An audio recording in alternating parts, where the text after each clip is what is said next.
As I work with brands throughout the world, I consistently see the same challenge. You want to lead the future, but it's difficult to know where to put your focus. With so much noise in the world, it's very difficult to stand out. We have every option available to us, even the stupid ones. All this stuff is making it harder for you.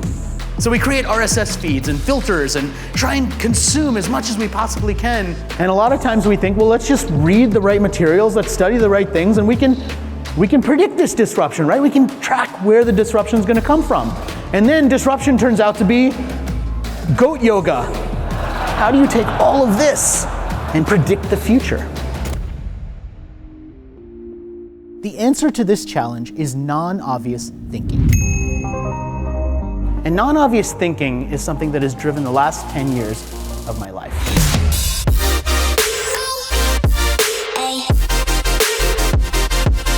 In the process, I speak at over 40 events a year and hundreds of virtual events, and I've also interviewed all sorts of authors, academic folks, researchers, and published these insights through books, articles, and business guides.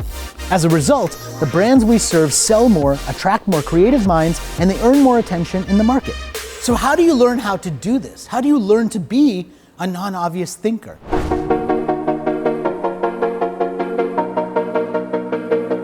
Non-obvious thinking is a way of describing the people and the practice of seeing what no one else sees. So what is a trend? A non-obvious trend is a unique, curated observation of the accelerating present. So let's dive into some of these non-obvious trends.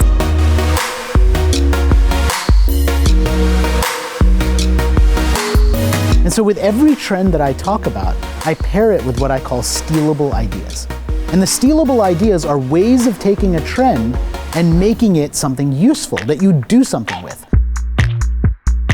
All of the trends in the grocery market have been towards automation, right? Self-checkout, get everything in your basket, scan it in yourself, do it all yourself. We don't even need people, right? Amazon's launching entire stores without people, and yet here's a retail experience that's so beautifully empathetic because they say, you know what, some people don't want that experience.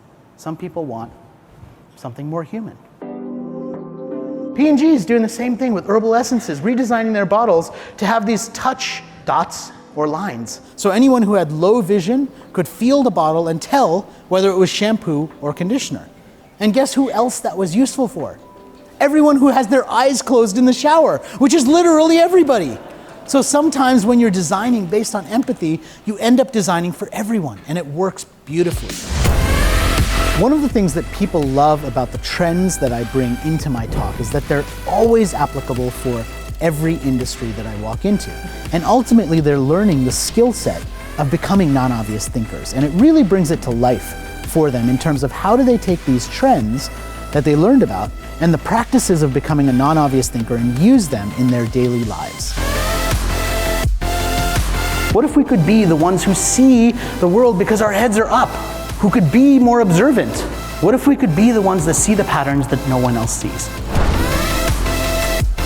Because if you can embrace the idea of being a non-obvious thinker, you can see what nobody else sees, and maybe you can even learn to predict the future.